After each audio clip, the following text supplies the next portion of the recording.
is, and then you pause for a few minutes. Your feet should be flat on the floor when you're taking your blood pressure, and then you go ahead and push the start button and then take your blood pressure reading.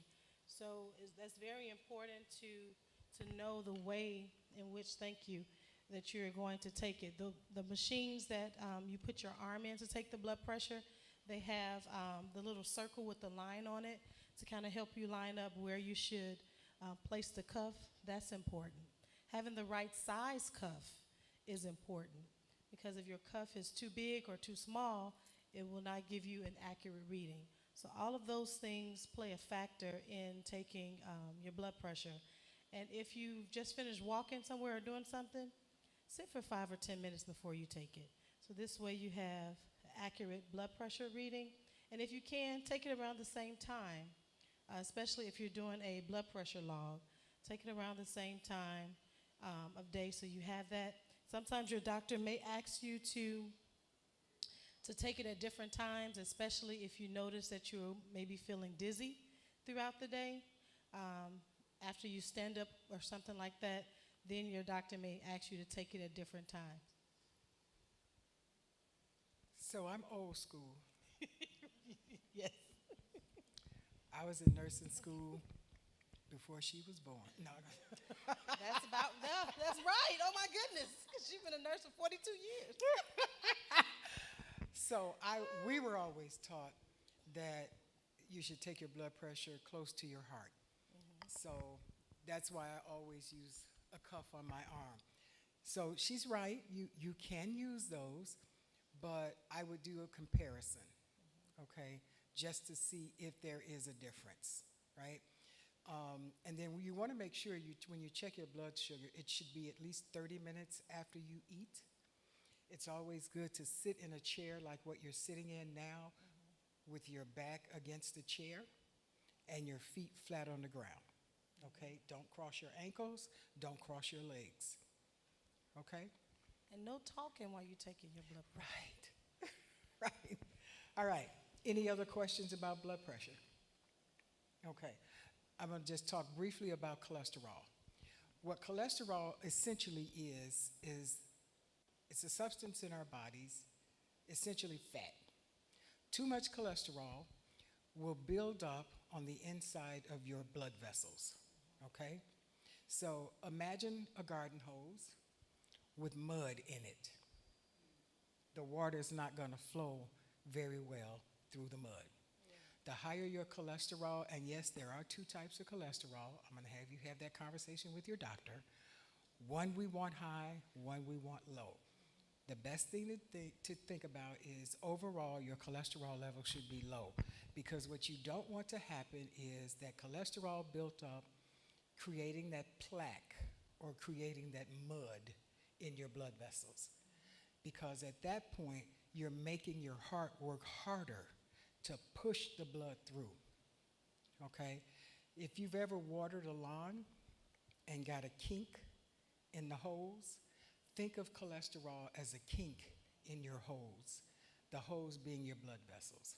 You want your blood vessels as clear as they can be.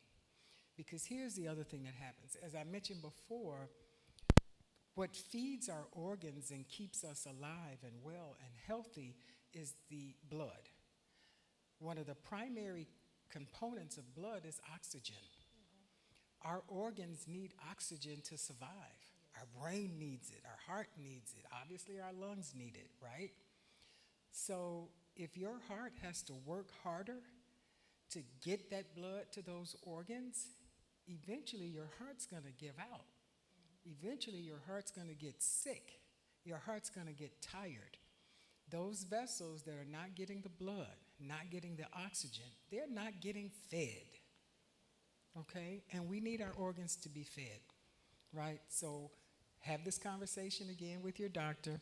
And the other form that you got, I want you ladies, when you go to the doctor, take this with you, okay? When your doctor draws blood and all that, and they're giving you your numbers, write your numbers down. Keep track of what your numbers look like, okay? Because at the end of the day, you and your doctor are a team. you are as important to that team as your doctor is. That's right. So you have to ask questions, right? Doctors are men and women. What they ain't is God.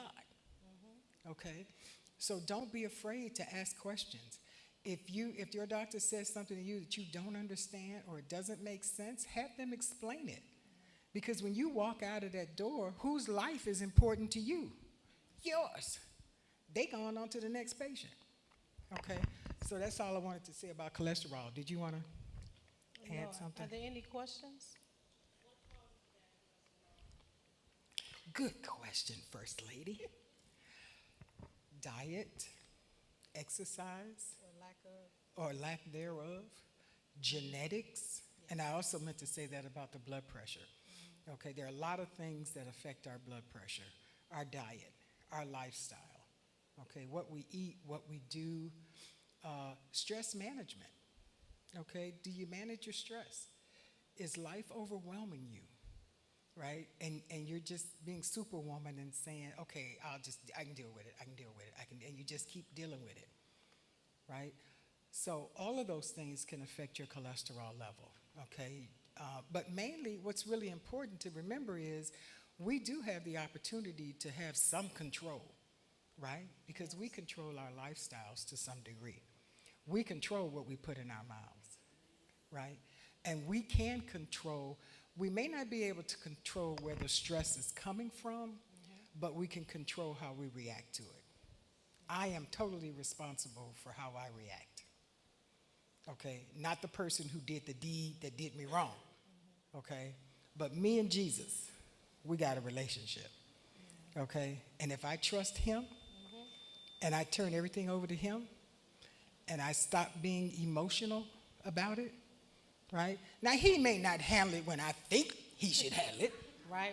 You know, and sometimes I do have to go back to him on my knees and say, Papa, what we doing? And how long we going to be doing it? Right. Okay? Did that sufficiently answer your question, First Lady?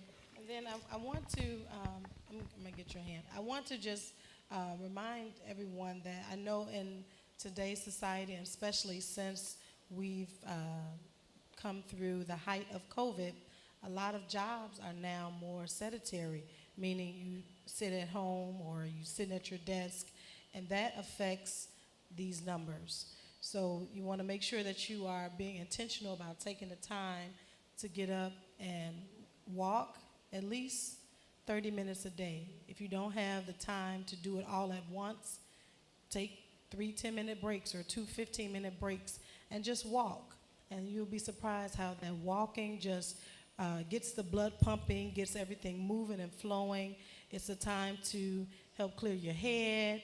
If you're able to walk outside, you get some extra vitamin D. The happy vitamin make you feel a little bit more perky. So you want to remember to be intentional about that, because a little bit consistently helps a lot. Yes, ma'am. Yes. There are. Yes. And we're going to let our nutritionist address that, because that's her area of expertise. Yeah. But yeah, there are definitely foods that will cause your cholesterol levels to go up. There are foods that cause your blood sugar to go up. There, you know, you'd be amazed at how eating what you eat really does affect who you are. You know, I thought it interesting, and I'm digressing a little bit. You know, years ago, when our parents were on farms, growing their own stuff in the backyard, slaughtering their own chickens and whatever. And my husband keeps telling me we're going to move to a farm and I'm going to be a chicken wife. But he wants to do that because he grew up on a farm. Make sure you invite me over when that happens. I know, right? He grew up on a farm, you know. I mean, everything they ate, you know, came out of the ground, you know. There were no pesticides, there were no preservatives, there were no food colors and antibiotics given to the chickens and all that. You know, it's like the more knowledge we gained as a race, as a people, the unhealthier we became. That floors me. It floors me. But we're going to leave that to the nutritionist to tell us, because I'm going to sit down and listen to her. The last thing I want to talk about in terms of numbers is BMI. The simplest way for me to measure, to explain what BMI means, BMI, which is body mass index, essentially represents the percentage of your body weight that is body fat. So let me give you a good example. This makes sense. If you weigh 300 pounds and you have a BMI of 50, that means 150 of those pounds is body fat. Okay? My doctor told me that she wants my body fat under 29, if we can get it there. I'm getting there slowly. I've lost 60 pounds since July. So it's happening. And like my sister here, I'm gonna be totally transparent. I had the gastric bypass surgery in 2003. By 2010, I had gained it all back. I had lost 100 pounds. Oh, I was cute. Okay, I was cute. My husband was looking at me like he had never looked at me before because he had a new wife, right? Over that 10-year period of time, I slowly got it back. And part of that is because, ladies, it's really about our lifestyle. Whatever you institute to lose weight, it has to be something you can do for the rest of your life. Because diets do work, they just don't last, okay? And so what my doctor and I worked on is what they call intermittent fasting. It works for me. I love it. So now I can actually do that in conjunction with how my stomach was redesigned. It actually now works better. But that's not for everybody. You got to do what your doctor and you decide you want to do. Okay? But that's what BMI represents. So in your hand, if you all have had a chance to look through the packet to see if there was anything that you wanted to talk about or have more information on, or if it's something that's not in the packet that you want to take this time to just talk about it and gain more understanding, this is the time. We here. Yep. Let's do it, ladies. Let's do it. Yeah.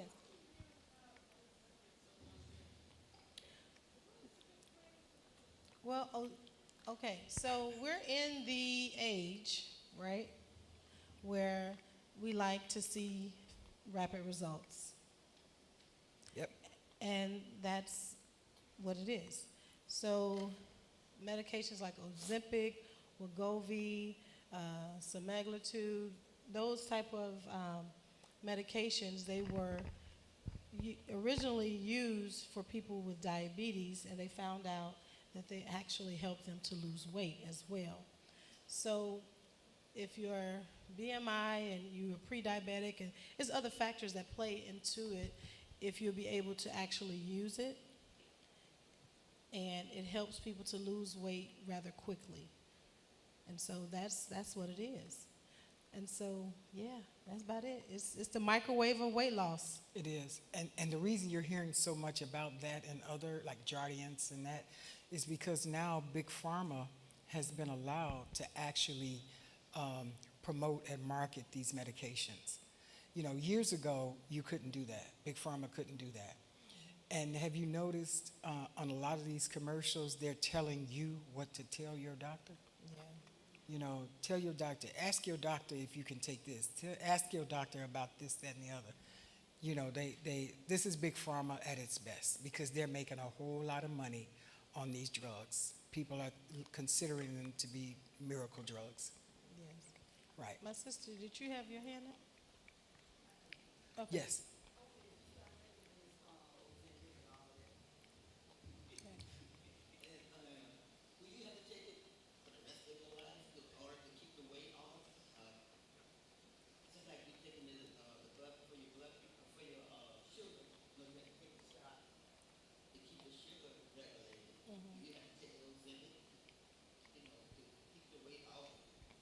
So that's person specific. That's a conversation that your doctor and you would have, because depending on your situation, it may be something short-term to get things regulated under control, but depending on your situation, it may be something long-term.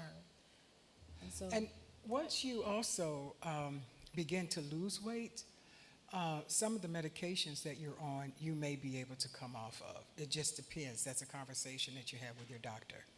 And it just depends on what effect on your body these medications are having. Because since I've lost the 60 pounds, there's one medication my doctor has completely taken me off of, and another one that she cut in half. So just losing, 20 to 30% of your body weight might make a difference in your numbers, and therefore might make a difference in the medication that you need. Okay? So that is definitely a conversation you want to have with your doctor. These are good questions, ladies. and I'm going to put this out here. So if you have a question that might be helpful for a friend, Right, you got a friend. it's not you. You got It a ain't you. friend or a family It's the member friend. that you want to It ain't got nothing to be do able with to you. share them because they're not here today. It's a friend. This is the opportunity to get that information so you can take it back to them too. Because some people won't step foot in here, but they'll be at your house over the weekend Right, eating like 40 going north, right, and then you can chop it up and impart some information to them as well. right. So I do have a question from a friend. She's not here because she doesn't live here in state. Okay. She deals with low testosterone, and she said that she's been looking for help with this issue. I don't know what the effects of this is, but she asked. Is she menopausal now? Can you mind sharing the age? Is she over 40? Okay, so she may not be menopausal, but you can be perimenopausal for up to 10 years before you hit menopause. Or longer. Yeah, or longer before you hit menopause. And you can begin perimenopause as early as 40 years old. And Actually, 35. Yeah, I was going to say, and so more recent studies have said now it's, your mid to late 30s. Right. And so it can go on for a long time. And during that time, the hormone imbalance is off. And so because she's in that age range, that may be something that is something she should talk with her doctor to see if, what the doctor recommends. Yes.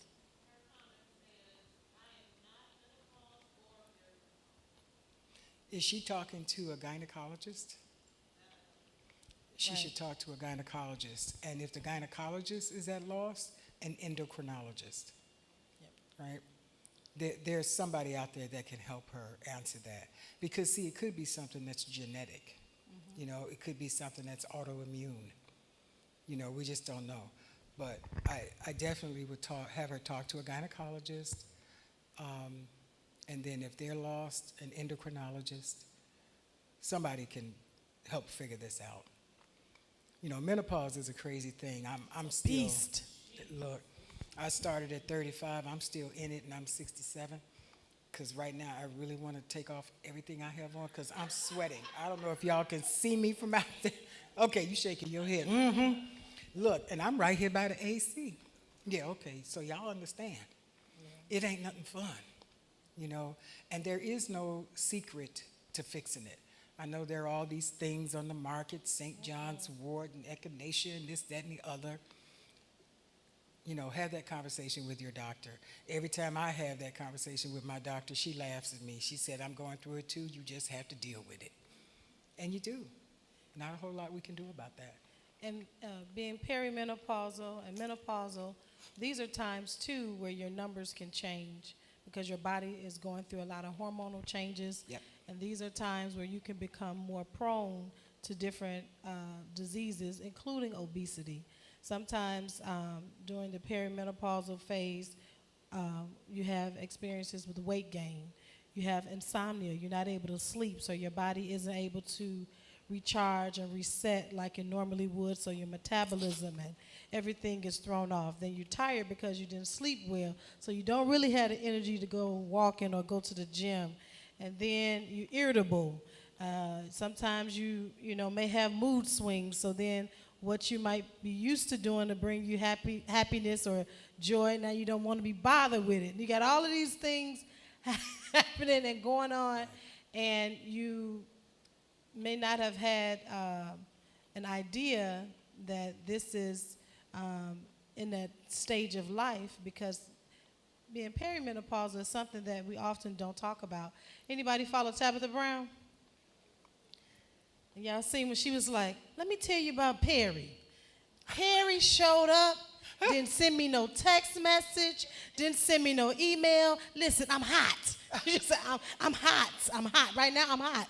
I want sex. I don't want sex. I do. I don't. I want my husband. It's just a whole bunch of things happening at one time. Yes.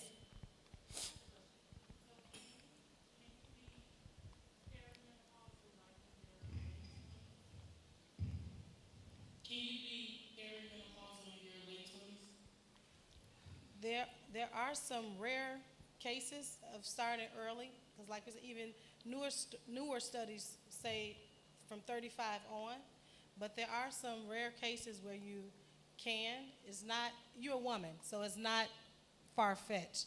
Right. I would discuss it with your provider, discuss your symptoms that you're having, and allow them to help make that determination, because it could be that, but then there are other health issues that mirror some of the symptoms as well. Right. So having these conversations with your medical provider to help navigate and weed out exactly what's going on is going to be pivotal, because some things that you're experiencing, if it's health related, you catch it early enough, it can be treated, and you can be like, I'm so glad I came and talked to my provider. Right. Yes. Okay, because there may be something else going on. 1 second, she's gonna bring you the mic.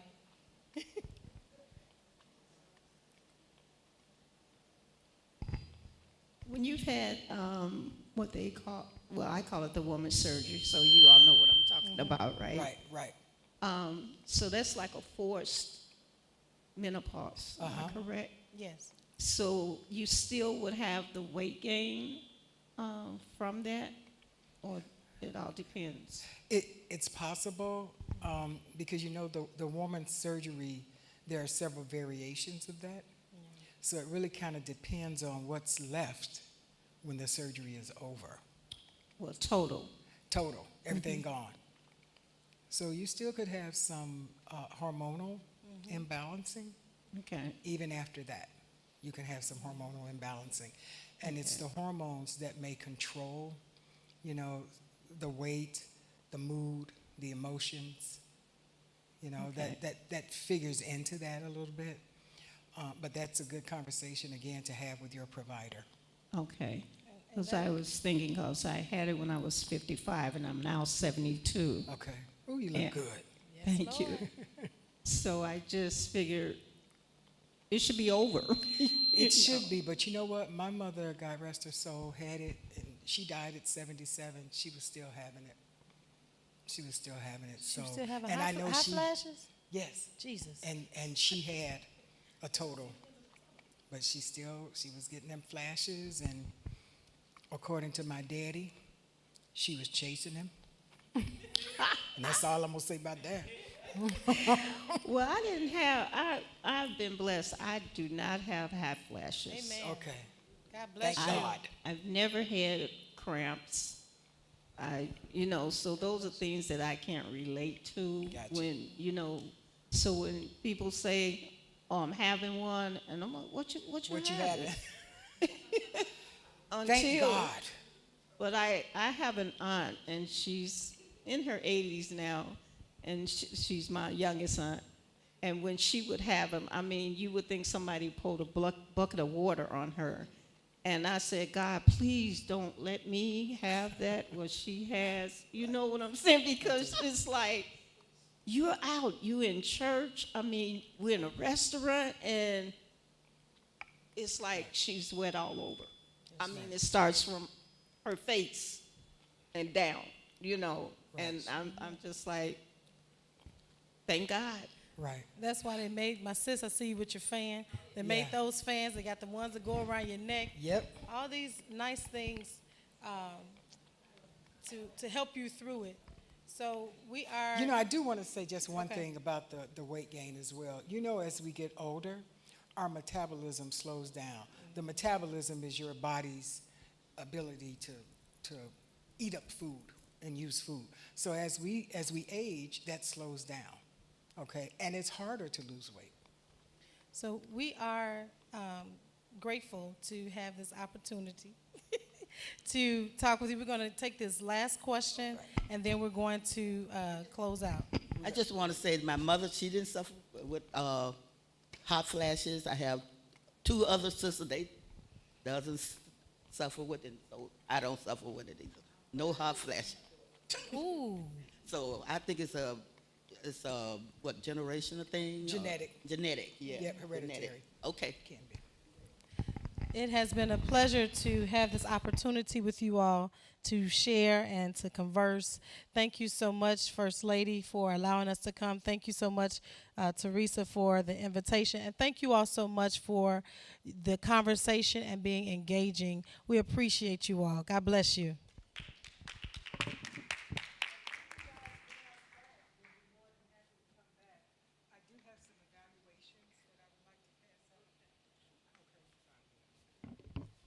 Okay. Thank you. Thank you. Thank you.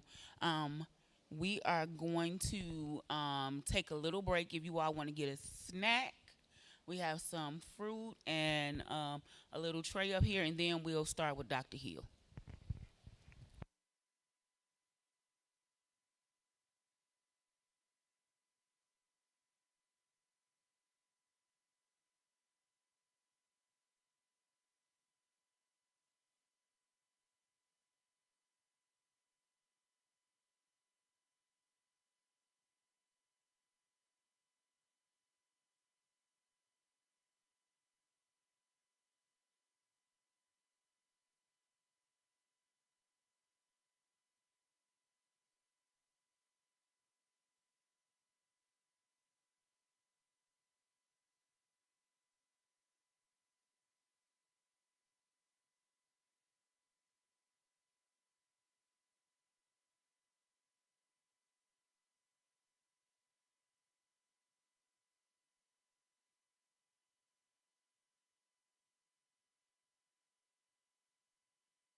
Okay, let's come back together.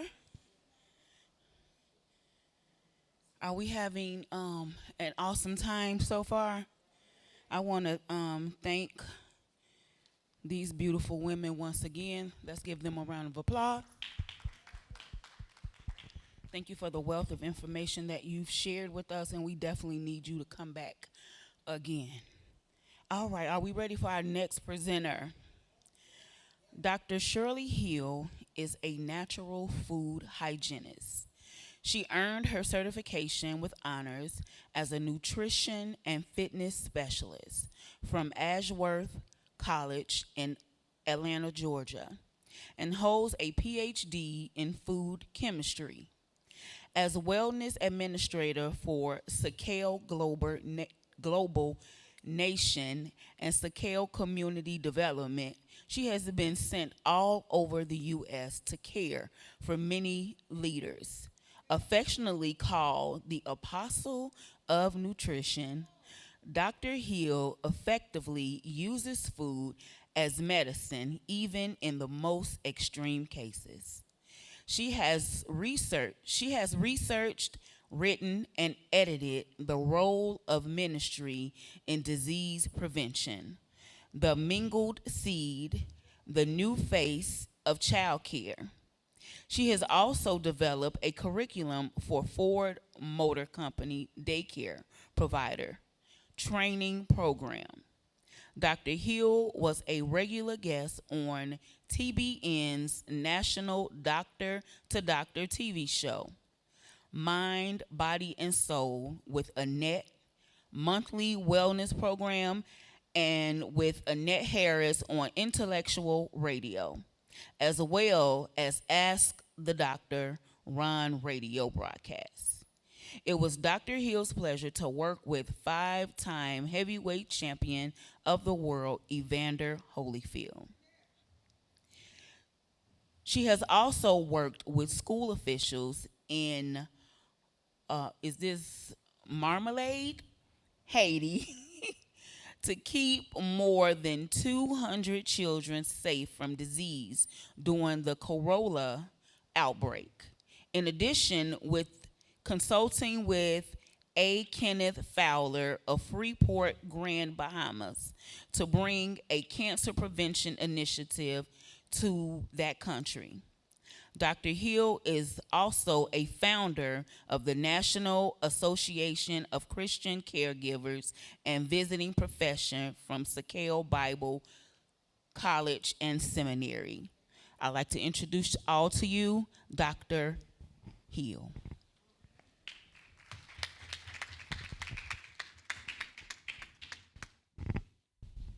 It's so wonderful to be here today with you all.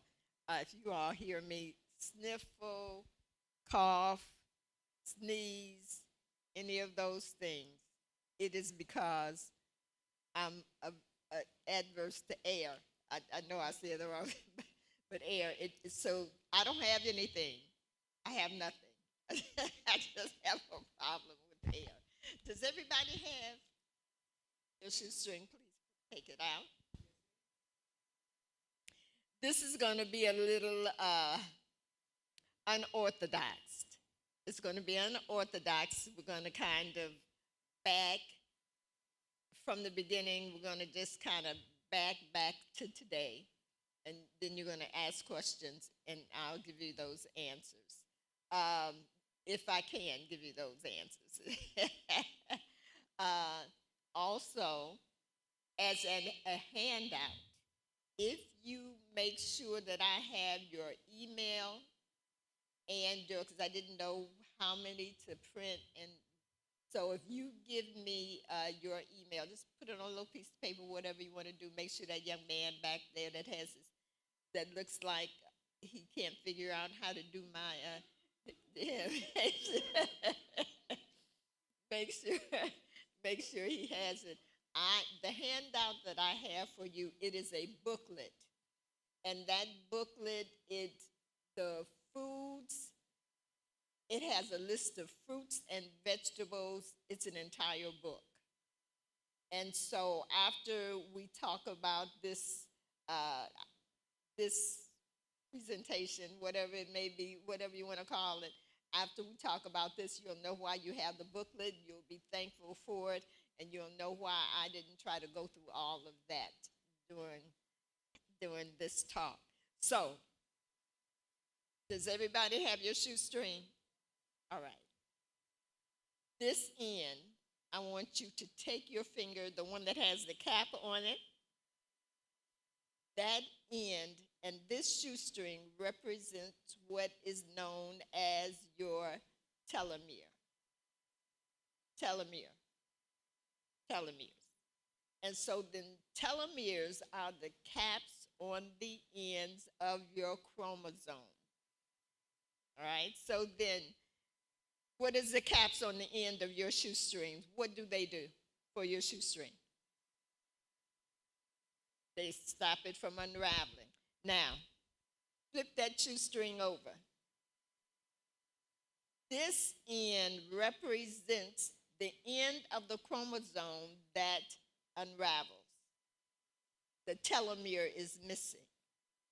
And so then this is what happens to that telomere when the cap on the end is missing. Now, when that cap is missing and that chromosome begins to fray, the more it frays, the shorter your life gets. That chromosome, it is what gives you your long life span. So when they're talking about longevity genes and all of this, that, and the other, they're really talking about the telomere that is connected to that whatever gene or organ they're talking about, because it is the telomere that either gives you longevity or they shorten your lifespan. So what we need to do is find out what keeps those telomere capped on the end of those chromosomes, right? Because it is that is most important, because it protects your lifespan. It gives you longevity. Okay, so now we through with that right now for the moment. We through with that for the moment. So I'm going to piggyback on you all's conversation. I'm coming back to this now. But for the moment, I just want to kind of hit on some of the things that you all. And so I'm 73 years old.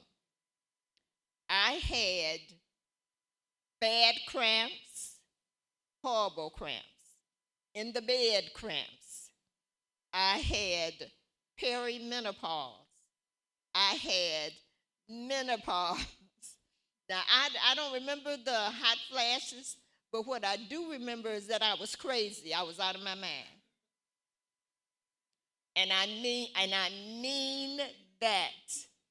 I was crazy, so much so until God had to tell me. He put me in a position where he had to show me myself, and then told me to go home and ask my children to forgive me.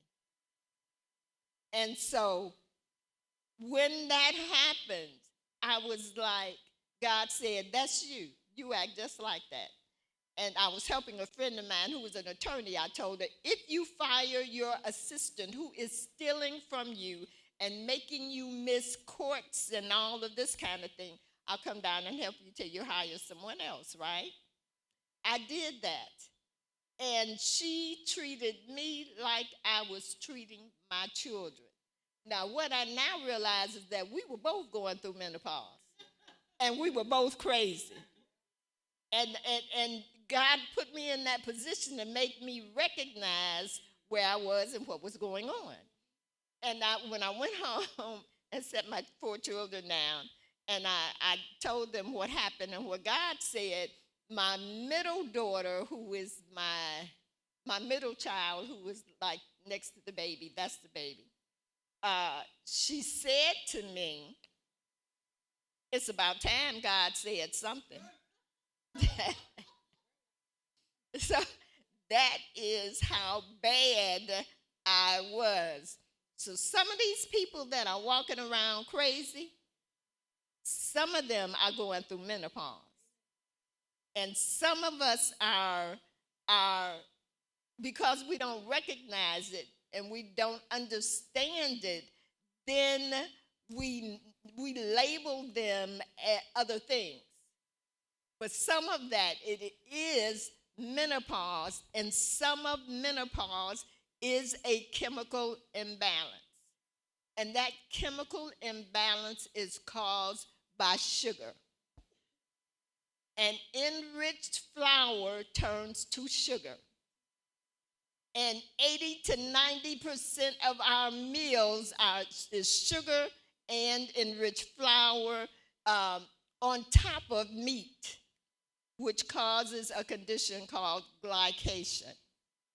And so, which is all of that cholesterol and all of those blockages and all of that contributing to arthritis and all of that stuff.